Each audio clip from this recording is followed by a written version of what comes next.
betul-betul realistis sesuai dengan kondisi keadaan baik itu lingkungan internal kita maupun lingkungan eksternal dari perusahaan atau bisnis tersebut.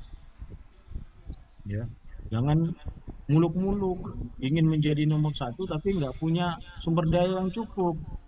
Ya, lalu nggak punya manajemen yang bagus, sumber daya manusianya juga nggak capable, akhirnya ya capek itu. Jadi apa namanya, seolah-olah menetapkan tujuan itu di apa namanya, tidak valid lah, ataupun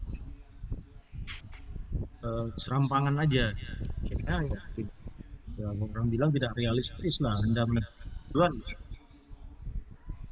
Ya. Nah, jadi dari perencanaan itu nanti kelihatan.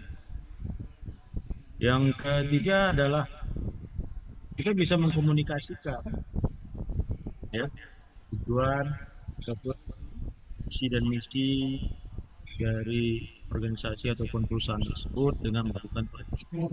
Kita bisa komunikasi kepada semua, bahkan mulai dari top manajemen sampai kepada low manajemen. Seluruh karyawan harus tahu tujuan dan visi dan misi dari perusahaan. Terlihat dari perencanaan yang akan dibuat.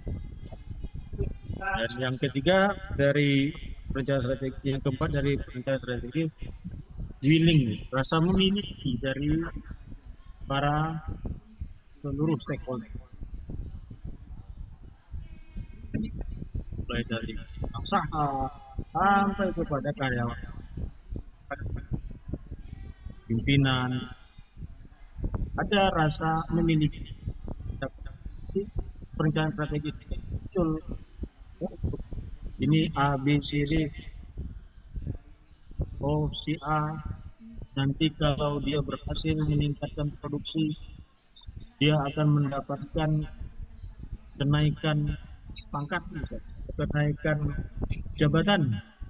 Kalau si B berhasil menjual sekian pieces, dia akan naik gajinya, dapat bonus. Misalnya kayak gitu. Di perencanaan dimunculkan, dan itu akhirnya akan membuat para karyawan, para manajemen menjadi termotivasi, merasa memilikinya tuh tinggi, jadi makin tinggi rasa gitu. Ya, itu salah satu dari manfaat dari.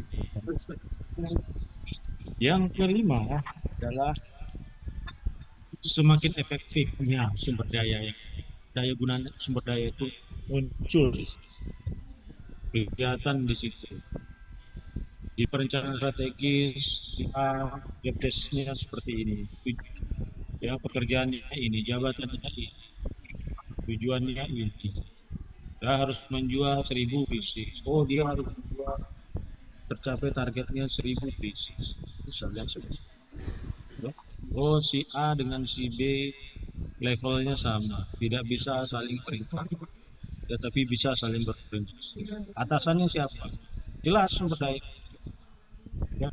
Lalu jelas sumber daya yang dimilikinya apa. Oh, saya tidak punya uang, kami tidak punya dana yang cukup mencapai tujuan, tapi kami punya skill, kami punya bahan baku yang banyak. Oleh sebab itu kita harus bermitra atau kita mencari pendanaan lain dari perbankan misalnya. Jadi apa namanya, pemetaannya semakin jelas, semakin efektif terhadap sumber daya yang kita tahu bahwa kemarin kita sudah pelajari bahwa tidak ada satupun perusahaan di dunia ini yang memiliki kelengkapan sumber daya. Ada yang punya raw material, tapi dia tidak punya modal. Ada yang punya skill, tapi dia tidak punya network. Ya, nah oleh sebab itu perlu ada mitra, perlu adanya kemitraan, perlu adanya kolaborasi. Tapi dari perencanaan kelihatan itu kita pilih, kita memiliki sumber daya. Karena kita nggak punya A, kita nggak punya dana misalnya yang cukup, tapi kita punya raw material, apa yang mesti kita lakukan? Kita tuangkan dalam perencanaan. Ya. Yang terakhir adalah memiliki kejelasan dalam nilai setiap pemain. Ya. Ya, artinya sudah dievaluasi, sudah dilakukan monitoring. Ya, ternyata tidak tercapai tujuan, ataupun kurang tercapai tujuan, ataupun lambat tercapai. Kita lihat, kita balik lagi ke awal. Oh, ternyata perencanaannya kurang, atau perencanaannya malah sama sekali salah. Oleh sebab itu, perencanaan itu sifatnya harus fleksibel. Jangan kaku. Kenapa? Harus bisa dirubah. Karena kita tahu setelah dilakukan evaluasi, tahu bahwa ada yang salah di perencanaan. Jadi itu bisa harus dirubah, harus direvisi perencanaan. Itu sifat dari sebuah perencanaan harus fleksibel. Dari apa namanya evaluasi dan monitoring dapat kita tahu bahwa apa yang dilakukan selama ini ternyata apa yang dilakukan selama ini perencanaannya salah. Dalam melakukan mulai dari perencanaan salah, ataupun kurang, apa yang perlu ditambah atau terlalu berlebihan dari hasil ya evaluasi. Oke, ada yang pertanyaan? Sampai di sini dulu, silakan. Ada pertanyaan? Sejauh ini belum ada, Pak. Oke, lanjut. Ya. Nah, faktor kunci apa nih yang ada dalam tugas? Ya, yang jelas tadi sudah saya sampaikan bahwa yang kita kerjakan itu apa harus jelas. Tujuannya, visinya harus jelas, harus betul-betul paham. Mulai dari top manajemen sampai level low manajemen harus paham. Ini sebetulnya tujuan kita nih apa sih? Purpose ataupun apa namanya hasil akhir yang perlu yang nanti akan kita dapat tuh apa sih? Ya. Lalu yang mengerjakan siapa? Yang dia kerjakan. Ya. Lalu komandonya kepada siapa? Siapa yang perintah, siapa yang diperintah? Siapa lapor siapa yang melapor? Ya. Jelas, ya.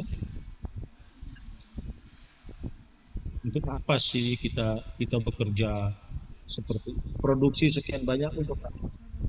Menjual sekian banyak untuk apa? Harus jelas. Paham dulu semua, mulai dari top manajemen sampai level lower manajemen harus paham semua. Apa yang harus dikerjakan? Kenapa sih perusahaan ini berusaha sekuat tenaga misalnya? Oh, ternyata tujuannya adalah mencapai laba sebesar-besar. Dia harus paham dulu semua. Harus apa namanya culture dari perusahaan itu. Dia harus apa namanya seide lah ya, satu chemistry istilahnya. Ya. Jangan top manajemennya kerja keras tapi level middle manajemennya santai-santai. Penting kerja, ya. Yang penting digaji, dapat gaji tiap bulan. Masalah nanti sudah tercapai eh, targetnya sudah selesai duduk diam. Karena sebetulnya inginnya lebih dari itu top manajemen. Nah itu harus langsung. Ya. Nah, yang kedua, faktor kunci dari perencanaan strategis yang baik itu adalah fokus, ya. Fokus kepada identifikasi isu-isu mendasar. Apa misalnya? Oh, ternyata perusahaan ini tidak punya sumber daya yang cukup. Misalnya. Isunya itu, ya. Hanya punya raw material, yang punya bahan baku. Di isu yang paling dasar ternyata bahan material ya, tapi nggak punya uang. Wah, ini contoh banyak nih kejadian di luar nih sekarang. Banyak sumber daya, punya punya tanah, punya lahan, tapi nggak punya uang untuk menggarapnya. Mau bikin perumahan nggak punya uang. Mau apa namanya punya akses ke perbankan juga nggak punya. Repot. Ya, tanahnya luas, lokasinya strategis. Apa yang mesti dilakukan nih? Misalnya, oh cari mitra, oh cari tawarkan kepada beberapa mitra dengan apalagi dengan posisi strategis tadi banyak lah mungkin yang speknya terus saya seperti itu. Jadi fokus kepada identifikasi apa sih terutama internal, ya. Lihat terutama internal kita punya apa, sumber daya kita tuh apa aja yang kita punya, ya. Nah, yang ketiga adalah ada lebih kepada penekanan pada penilaian ataupun asesmen terhadap lingkungan internal. Internal, oh sumber daya kita, sumber daya manusia kita tidaklah ataupun tidak terlalu mumpuni, ya. Budayanya budaya ya terima padanya, malas segala macam. Eksternal pun begitu, lihat kompetitornya gimana dalam usaha sejenis dalam kegiatan sejenis, ya. Kompetitornya apa, siapa dia punya apa, ya. Jangan-jangan kompetitor kita sudah punya apa, mesin yang terbaru, kita masih pakai mesin yang lama, bakal dikalahkan sama kompetitor kita. Jangan-jangan kompetitor sudah nurunkan harga, kita masih harga yang lama, ya, bakalan lari konsumen kita. Jadi fokus kepada penekanan internal, lingkungan internal dan eksternal, ya. Yang keempat adalah lebih mendorong kepada usulan-usulan. Jadi tidak manajemen walaupun sudah jadi direktur tapi tidak mau menerima usulan-usulan dari yang lain, baik dari middle management maupun level lower management. Semuanya saya. Pokoknya harus saya. Semua harus ikut saya. Oh, bisa. Namanya pimpinan yang baik. Dia harus mendengar, dia harus menerima usulan-usulan kalau itu usulan-usulan yang baik, ya. Ide-ide yang baik, ya. Nah,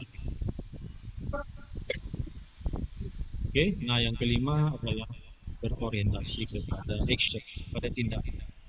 Rencananya bagus, tapi ternyata pada saat pelaksanaan, pada saat action, mungkin karena apa? Oh, terlalu muluk-muluk bikin perencanaan dengan sumber daya yang terbatas, sumber daya manusianya terutama yang terbatas, ternyata tidak mampu melaksanakan kegiatan yang sudah direncanakan.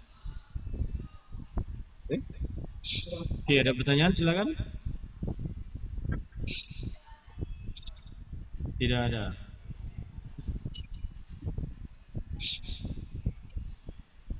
Nah, ini langkah-langkah perencanaan strategis, ya. Kita pelajari mulai dari siapa, kita lihat ya analisa kebutuhannya apa, ya, ya dan bangun komitmen, ya, perlu lakukan perumusan aspek dasar organisasi. Siapa saja nih stakeholder-nya?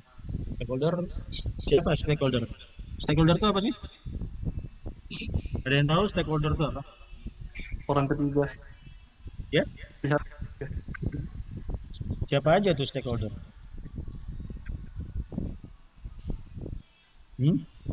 Apa bedanya stakeholder dengan shareholder?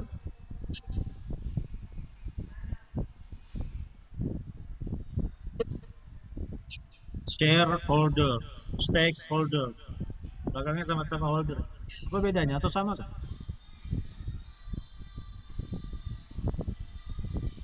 Ada yang tahu?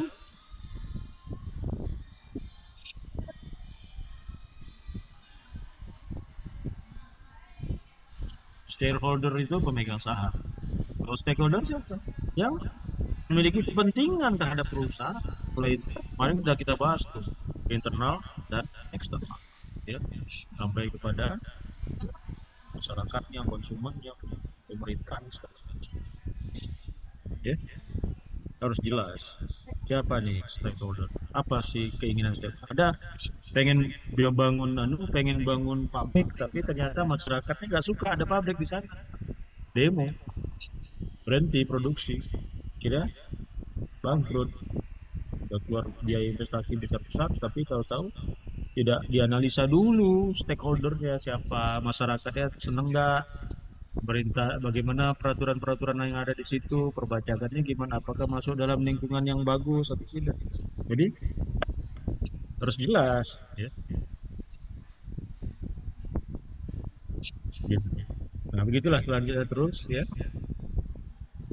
Oke, ada pertanyaan? Silakan kalau ada pertanyaan. Pak, tadi stakeholder Ya, holder sama apa satu yang lagi, keras Pak? suaranya.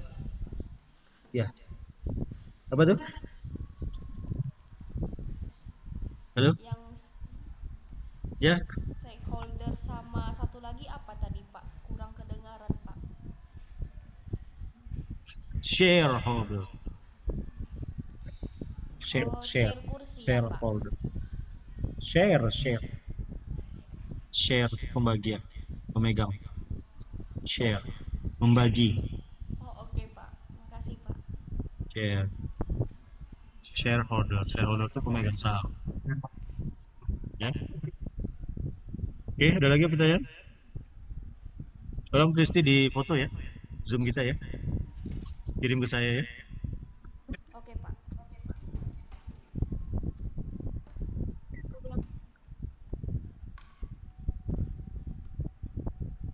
Tolong kameranya dibuka.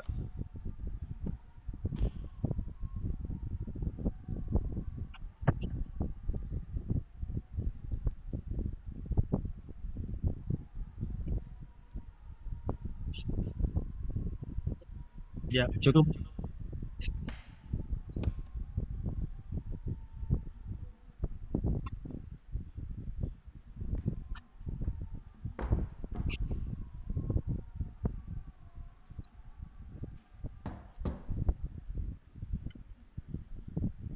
Teman-teman bantu buka kamera ya. Oke. Ya, kita minggu depan libur ya. Mulai minggu depan ya sampai enggak apa namanya pengumuman ya. Lihat pengumuman ya. Tapi minggu depan kita sudah mulai libur.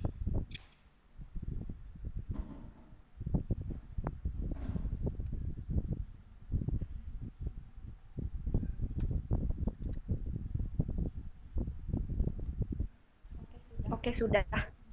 Sudah ya. Oke, baik. Kalau tidak ada pertanyaan kita akhiri dulu ya.